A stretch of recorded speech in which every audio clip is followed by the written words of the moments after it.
Welcome to Yellow Skunk Farms. Quick disclaimer, this is a 21-year-old and up channel, so if you're not 21 years or older, please leave the channel now. Thank you. We are coming into day 10 of the veg cycle for these new plants. Let's see here, we'll start over here. And we're just waking up in the morning, so we're a little droopy this morning. We got down to about 78-ish, I think, last night, around 80-ish. In here, and it should raise on up to about 83 in here during the day.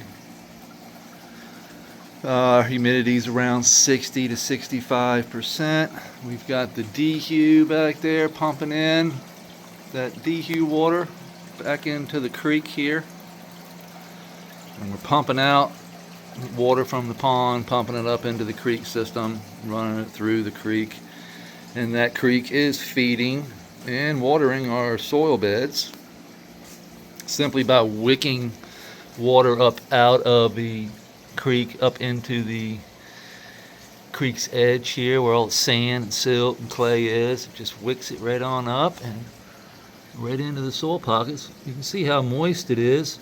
We haven't watered this. Hell, I haven't watered it in months. I can't even remember the last time I actually watered the soil. It's just been completely wicking it in here. We don't have to go far underneath this mulch layer to find the moisture. It's right there, you can see it. And this is what the critters love. They love that little bit of moisture. It stays moist. All this food down here for them. Aerating the soil. You can see the mites. Look at it just moving. Constantly aerating the soil, constantly moving things around. We don't have to do anything as far as moving things or aerating. All we have to do is make sure that we keep feeding these guys, and feeding them is as simple as throwing food down like avocado shells. We've got, look, these are just avocado shells they're working on. Chop and drop a lot of green material, which we've been doing. You can see we're going to have to add some soil probably this run. It's just shrinking down completely. Everything's being broken down so fast. And after I was waiting to see, after the first two runs, this is the start of our fifth run. After the first two runs, we really had to add a lot of soil back in. Everything was breaking down so fast. Now that everything is turned, we've we've topped off. I think this is the fifth run. We've topped off twice. This run I decided not to top off because I wanted to see how far these plants could go, if they would need any type of nutrient, if we would need any type of amendments added to the soil. I want to try and go at least 2 full runs without having to add anything, and then I would like to be able to get to a point where we don't have to add amendments at all, like ever.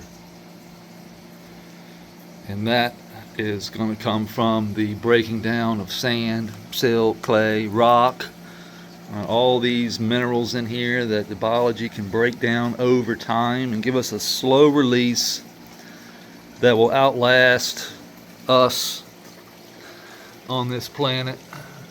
Me anyway.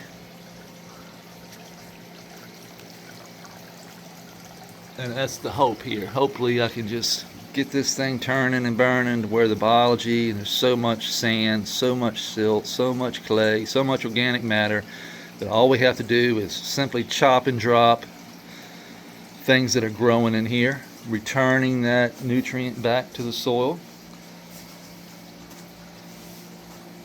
And that's the plan. And then we've got this new project going on. We added a little bit more to the back wall, as you can tell. Today we might get around to throwing some concrete, but I'm not sure. I've got things to do today.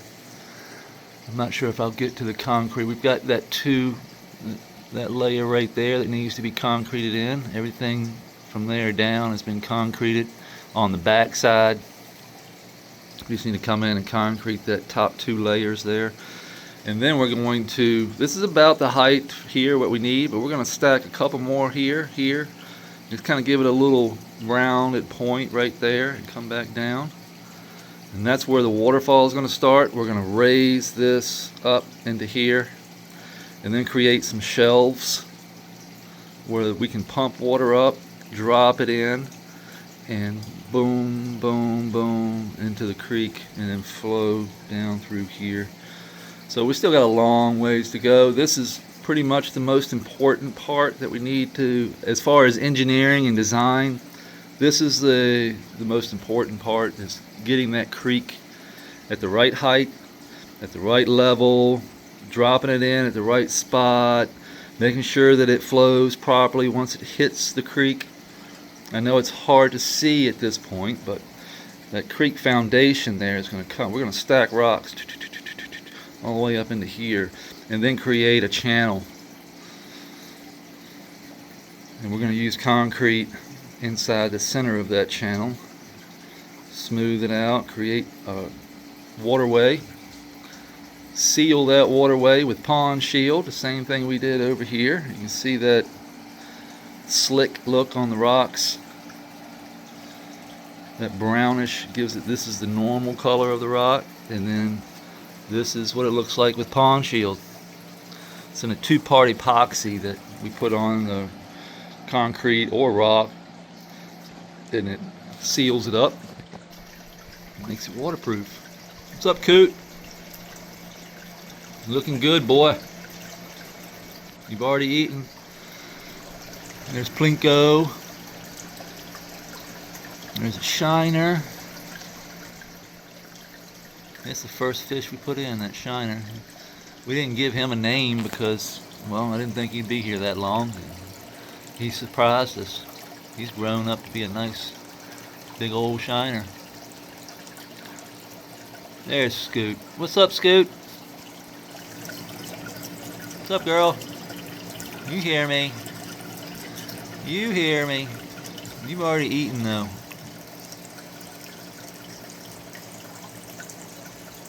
Sitting there looking at me like I'm crazy.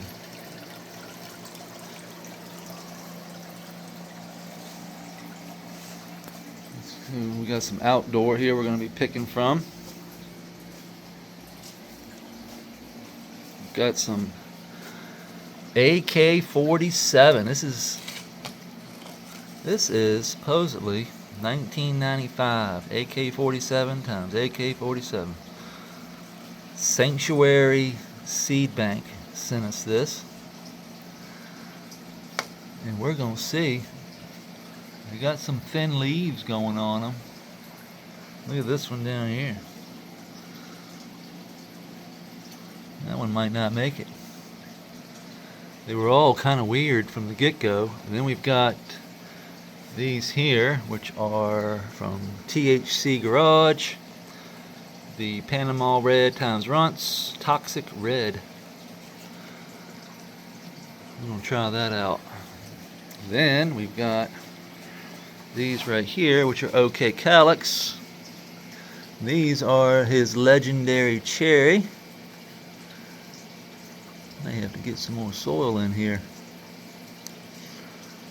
I think we do that today. Everything is shrinking down so fast, and we might even need some water in there, huh? I think we need some water, a little light. So let's do that.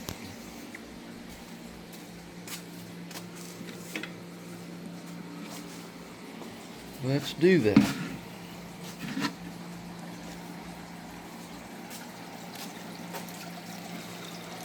Pardon me.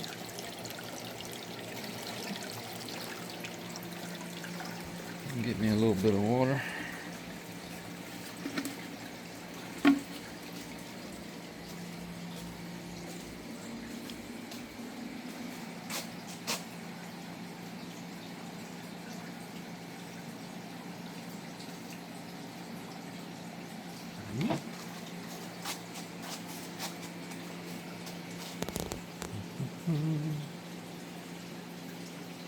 See why I have the towel under there.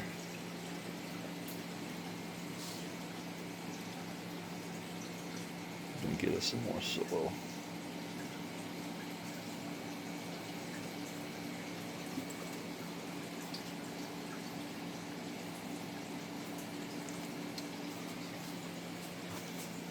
Easy peasy. I didn't use all the water, so we can just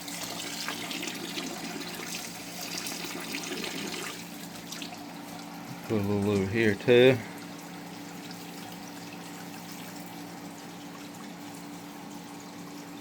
There we go. Now I've got a little bit of this APSU soil here. We had this tested, sent this down to Mo, and the results were unbelievable, which I knew they would be. I kind of had a feeling. I was talking to Dennis. So the Dennis is the owner of APSU. This is his super soil. APSU super soil.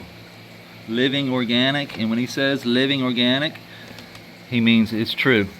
It is living, no doubt about it. We had it scoped, and it is. I've been playing in here. It's just got some pots in here, but this stuff under the scope was very rich. Nematodes, protozoa, all kinds of good stuff.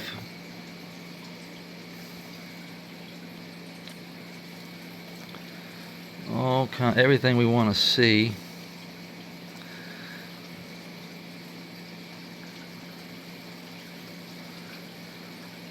Was there. So that's a good thing.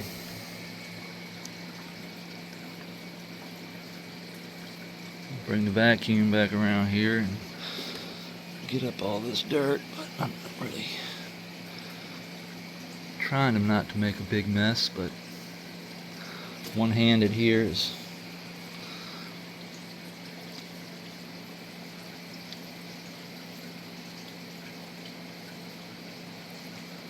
give us a little bit more stand-up material here.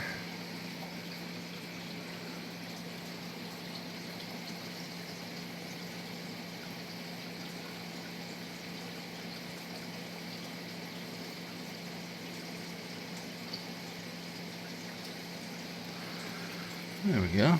Put a little bit more over here.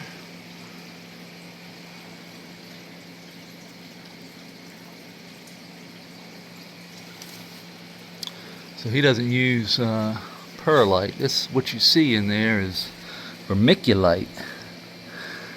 That vermiculite, smaller form. That is what I like. I don't like perlite. Perlite's too big. And for a living soil, I don't think perlite is what you really want. Perlite is inert. It doesn't really allow biology to do anything with it, because there's nothing there to mine or anything. So I don't understand why, other than aeration and it being light, you know, for carrying your bag of soil around. But other than that, has no real purpose in nature whatsoever. So I don't like it in my bed. Plus, I don't like it in my potting mix. I don't like it anywhere, because it looks, for me, it just looks terrible. It floats all up to the top. It doesn't do its job very well, in my opinion. I know that perlite is a favorite for some, but not for me. Not that I discourage any type of, but it is a man-made resource.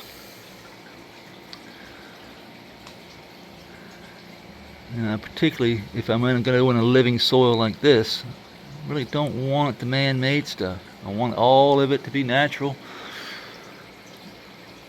just like it would be in nature. And this is going to prevent me from having to do a lot of different things to fix things that shouldn't need to be fixed, simply by just giving them what they want in nature.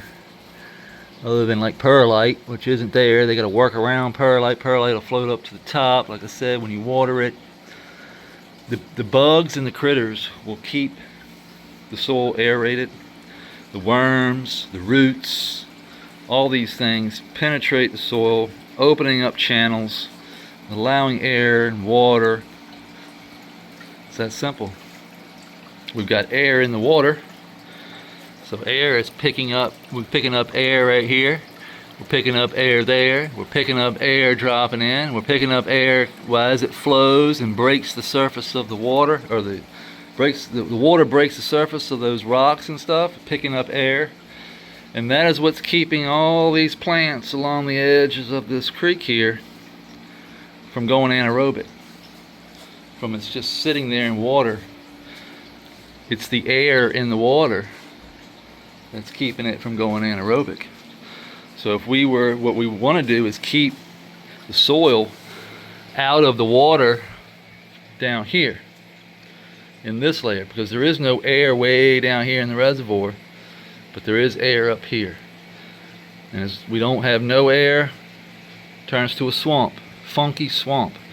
Air, flowing water, boom, green, nitrogen releasing, air, CO2, all that good stuff, oxygen, dissolved oxygen,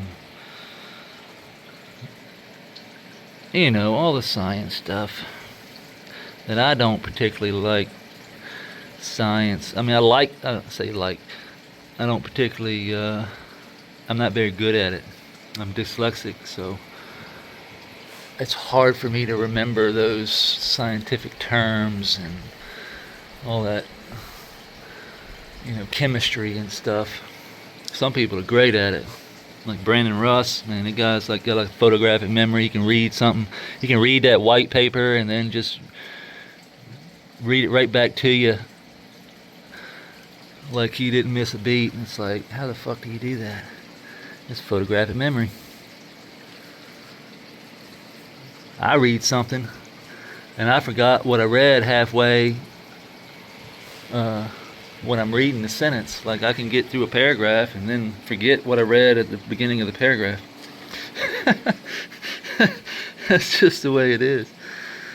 And I've learned that's why I did not do well in school. I was a CD student. Got a lot of common sense, but as far as taking a test, the test is not my friend. Like, I never took SATs. I never took SAT or the SAS or SOL, whatever the hell they call them nowadays. Didn't take that test because I knew I wasn't going to college, and I was like, I'm not going to college, so why take the test?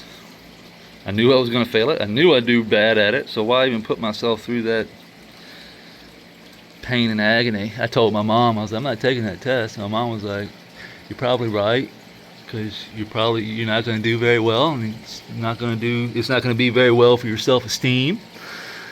So I wasn't made to take the test. Got out of high school and went straight into owning my own business. I was always an entrepreneur at heart. I liked cleaning cars. I'm big into cars. I started a detailing business. I tinted windows in high school for a lot of friends and put car stereos in and stuff like that. I could pinstripe really well, put decals on, that kind of stuff. I did that till I was 20. I did that from 18 to, well, I was like 17, 18, 19, 20. Then I stopped doing that. Decided I wasn't going to clean cars for a living. Wasn't a whole lot of money in it. Plus, living here in Virginia, the weather isn't proper if you don't have a building. And I was mobile, so I had a van, and I had a little GMC minivan. Put a power washer in there, a couple of water tanks, all my equipment, and drove around and cleaned cars for a living for a while. And I got really good at it. Got into the car shows. Got some guys who were rich and had those muscle cars, and we would go to the car show and sit in the car show place and clean cars. And that was where the money was. That was lucrative, but it wasn't. You would literally have to travel around the country to all these different car shows And then you would have to have a really good reputation, because I only had a good reputation here in Virginia. So, it's just something I didn't do. And then I got into the trucking industry, and that was when I got a real estate license after that. Did real estate, did door-to-door sales. I did a lot of different jobs. I worked at a campground, I bartended, all kinds, real estate. Did that till I was about 25, and I finally figured out what I wanted to do. A buddy of mine called me and was like, "Hey, come on, I'm gonna go trucking." I was like, "Screw it, let's go." And that was 20 years ago. We've been doing it 20 years now. Actually, this year in July 31st, it'll be 20 years. And it's been good to us. I can't complain at all. But it was a lot of work, a lot of heartache, a lot of headache.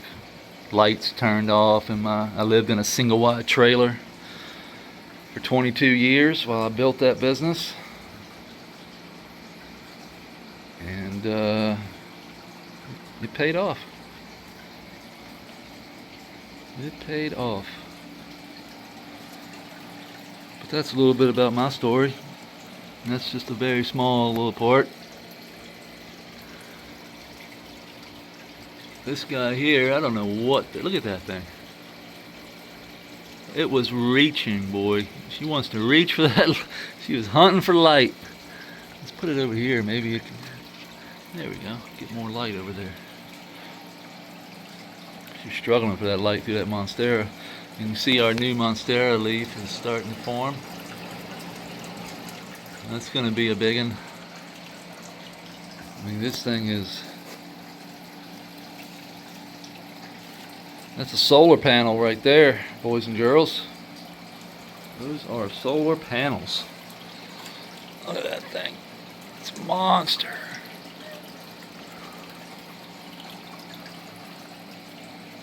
People pay crazy money for these things too, from what I understand. The more slits they have, the more designs they have, the more they'll pay for them. But that one's not for sale. Actually, we got this one over here sent to us, and this one is starting to grow. Look at that. This is from Karma out in, I believe she's from Arizona. I forget her full Instagram name. Karma on Earth or something like that. Anyway. Nice gift. We're gonna this one's gonna go over in this bed. That one's gonna go up around there and cover up that back wall there. We hope, anyway. Well, that's what we got going on today. I hope everybody has a great Friday. Today is Friday. And yeah, hope everybody has a good day, and we will see you tomorrow. Peace.